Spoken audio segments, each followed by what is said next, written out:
السلام عليكم شيخ وانكو سلامي سلام كدي waxaan ku weydiinaya diinta islaamku maxay ka qabtaa waxa loo yaqaan family planning alxamdulillah family planning waxaan u aqaanaa laba nooc ilmaha la kala fogeeyo iyo ilmaha tare inta la markay gaaraan la joojiyo haday tahay ilmaha kala durkinto waxa su'aashu u noqonaysaa maxaa sababaya hadduu ka yimid wax sabab oo la taaban karo dan iyo maslaxaana dhibaato ma laha hadduu ka yimid isku dayga dadku ay isku dayayaan in ilmaha la kala fogeeyo ama haweentu aynan uur qaadin haddii ay ka timid caqiido faasid ahna de waxa faasidka uu ku salaysan yahay de wixii faasid ah wax faasid oo xun buu dhalaa aan si inta ka badan faahfaahiyo xilliga nabiga calayhi salaatu wassalaam saxaabadu marar waxaa jirta ay isku day jireen masalada masalatul azl ninku haweenta inuu tago xilligii shahwada biyuhu ay imanayaanna u banaanka biyaha ula cararo iyagoo ka baqaya inay uur qaado biyihii ilmaha ku dhacaan arinta xilliga nabiga dhacay calayhi salaatu wassalaam xadiis badanna waa ku sugan tahay nabigu mar wuxuu yiri ma min kulli al-ma'i yakunu al-walad biyaha oo dhan ilmaha lagama abuuray in yaroo kamidun baa laga abuuraa inta inay ka fakataa laga yaabaado inta badan banaanka ula carar laakiin dhibiq ka fakatay baa laga yaabaa ilmaha inuu dhasho mar kale wuxuu yiri waxa doontaan sameeya nafti ilaahay ugu talagalay inuu abuurmo way abuurmaysa saxaabada qaar kamid oo filay Jaabir iyo Abu Saciid inay haayeen fi sahih Muslim غيرkii waxay yiraahdeen kunna na'zilu wal qur'aanu yanzil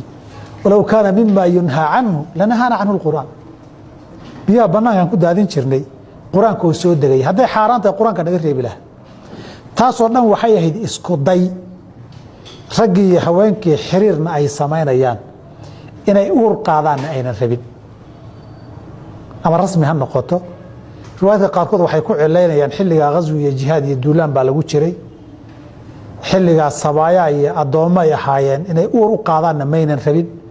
duulaankii iyo qaswi dad ku jirana haweentii walac haday uur qaaday walacday wax dhib badan weeye haday hadaba sababuhu yihiin meel cidla la joogay ilmaha kala koraan baan u baahanahay qaraabo iyo daris iyo wax ilma lagu aamino male ilmihii baa isa saar noqday hooyadii baa yar tabar beeshay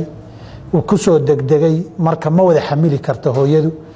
hooyadii caafimaadkeeda asbaaba saas oo kaleeto oo mantiqo sharciga oo galiyo xaajaad iyo daruuraada